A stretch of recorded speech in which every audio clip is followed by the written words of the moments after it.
Gather round, people of young and old, and I shall tell you of a tale of a man who robbed from the rich and gave to the poor, fought corruption, and won the heart of the Lady Marian. His name was Robin Hood.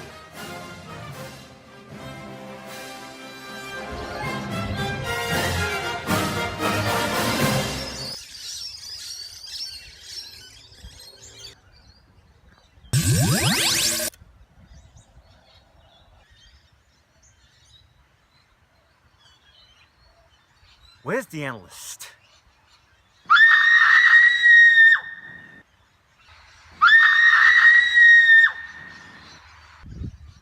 Lady Marian?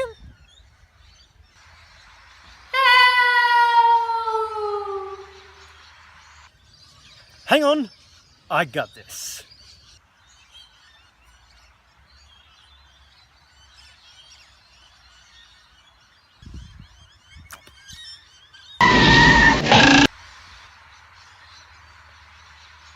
Oh, thank you, kind sir. You're welcome. Where is that analyst? Viola, what are you doing here? I was about to ask you the same question, but I'm getting ready for the medieval fair. Oh, that all. Whew. So I'll tell you, time traveling would be a bit of a Royal pain. Yeah, sure, why not? Anyway, speaking of which, we have an anime review. Robin Hood, anime. Let me guess. Tatsunoko Productions? Yeah. Sweet peaches. So we all know about the Robin Hood of legend. He was a crack shot with a bow and led a bunch of his merry men. So if you know all the characters, you can skip the characters section, reviewer. Yeah, about that. They changed that too, didn't they? Just take a look and see. Robert Huntington, or Robert Huntingdon, aka Robin Hood. That lovable hero of Sherwood Forest. Robber of the rich and gives to the poor. And he's a kid in this version. He's also the heir to the noble family of Huntington. But since this house is burnt down, he heads to Sherwood Forest, where he and his cousins form a band of merry men, or in this case, kids. So yeah, in this version of Robin Hood, he is a kid, a small, preteen boy. So, what makes him so unique from the original? Magic. But more on that later. Marian Lancaster, the descendant of the noble Lancaster family, and was especially notable throughout the series for her evolution in character development. Will Scarlet, Robin's friend / cousin, who is also a kid. He has two sisters, Winifred Scarlet and Jenny Scarlet, Barbara in the Japanese version. They are both cousins of Robin Hood. Friar Tuck, an old monk who lives on the edge of Sherwood Forest and helps Robin if needed. Little John, a leader of the group of bandits who were forced to hide out in Sherwood Forest. Though he clashes with Robin at first, he proves to be an invincible ally. He has a love interest in Winifred. Not much to say about him, pun intended. Other than he's Little John's right-hand man, and making the odd gizmo or two. So apart from Friar Tuck, they're all kids. I should be worried about that. Trust me, he's a lot safer than compared to one of the antagonists in the show. And speaking of which, here are the bad guys for this series. Most of the antagonists of the series serve only as temporary antagonists, who eventually start aiding the protagonist near the end of the series. However, all of them start off as those who oppose Robin through the majority of the series. It's only near the end do some of them start to make a change for the better. Baron Olwen, aka the Baron of Nottingham, that taxes his workers and keeps them working for him. He is based on the Sheriff of Nottingham in both character design and personality. Wait, no Sheriff of Nottingham? Not Rottingham, not even Cunningham.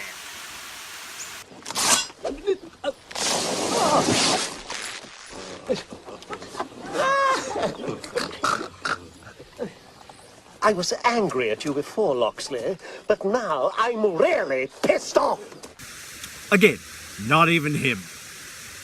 They really lowered their standards, didn't they? Seems that way. Also introducing the other villain who should not be with children.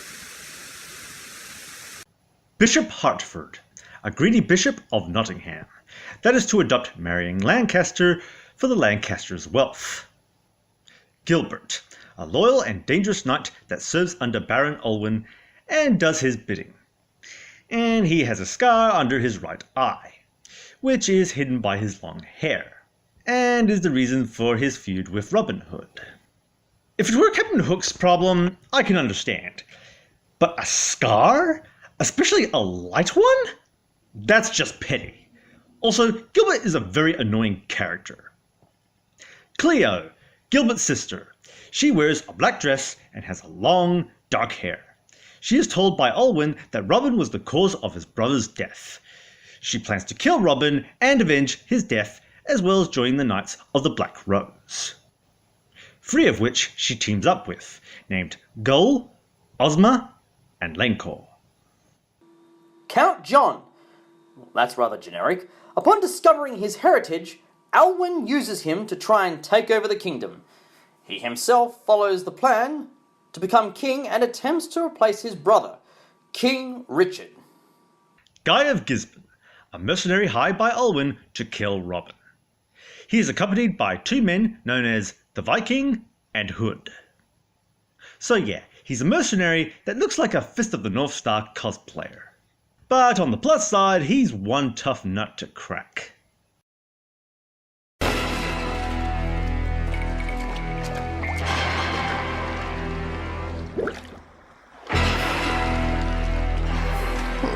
God, he is like some sort of non-giving up school guy.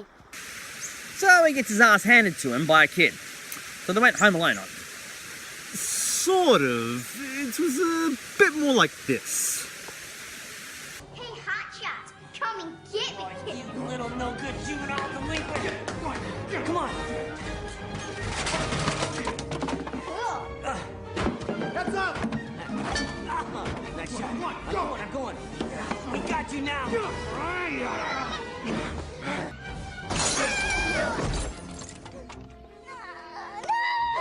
This is for getting even with Dad. And this is for my girl. And this is for my girl, too. I wasn't even in my girl too. We don't care! That being said, he only appears in 1 episode. Hence why, sort of. Here is a list of things that Robin Hood faces in the show. They also have the odd animal sidekicks, a flying squirrel named Fang, and a feline creature that barely shows up. We have a giant fish, a tank, dragon weapons that would normally not be invented yet, saving a white horse, a Wiccan, a lion, a spooky house, a UFO, a guy named Duncan who would make a better Robin Hood than Robin, and maybe Zorro. An episode that shows a better Robin Hood called The Gamekeeper, and it's Robin's father no less. The Lake of Truth, plus toys and a masked man, Griselda, an assassin, and a Robin Hood imposter. According to the Friar, Robin's bow has special magical powers, which would explain how Robin Hood's arrows generate lightning bolts and such. Also, Marion has supernatural powers, as well as going all poltergeist when things get hectic. Almost like a Deus Ex Machina. I know when I get into tough spots, I need some power to back me up. Though it's more of a might thing than telekinesis. Oh no, not again. It's okay. I got this.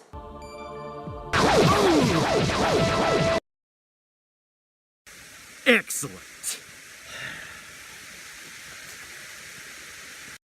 The series uses two pieces of theme music for the Japanese version, one opening song and one ending song. The Japanese opening song is called Woodwalker, and the Japanese ending song is called Hoshizora no Labyrinzu, Labyrinth of Starry Sky, both sung by the Japanese vocalist Sakoto Shimonari. The music for the American dub were worked by Mark Bradley, Bill Nabb, and Terry Wilson. Also, throughout the series, we seem to keep bumping into this woman on a rocking chair for some reason. This anime can get rather preachy, with Robin Hood saying the whole stealing is wrong aspect and stuff like that. So basically double standard. Well, yeah, if he was actually stealing stuff. Him being a kid aside, the real problem is that he's Robin Hood not being Robin Hood. I mean, it's not like we couldn't have had a kid robbing the rich to feed the poor. But instead, we got this kid with a moral high ground who only has a portion of what Robin Hood should be. This could have been a decent Robin Hood series, even on par with Zorro with the magic arrow shots and its many secrets of Sherwood Forest. Look, as mentioned before, there is good stuff like the Arian's character arc, the zany inventions, etc, etc, etc. They had the right idea, but they went about it the wrong way. The ending is still good, with a conclusion that symbolizes our hero of Sherwood Forest. Final verdict. You must be bloody joking!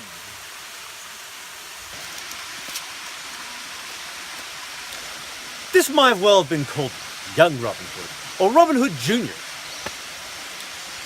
But if you're interested in this anime, that's okay.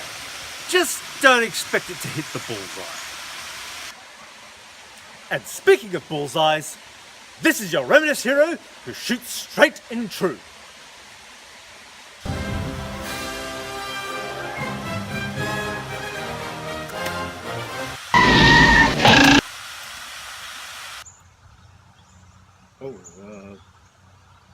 Oh dear.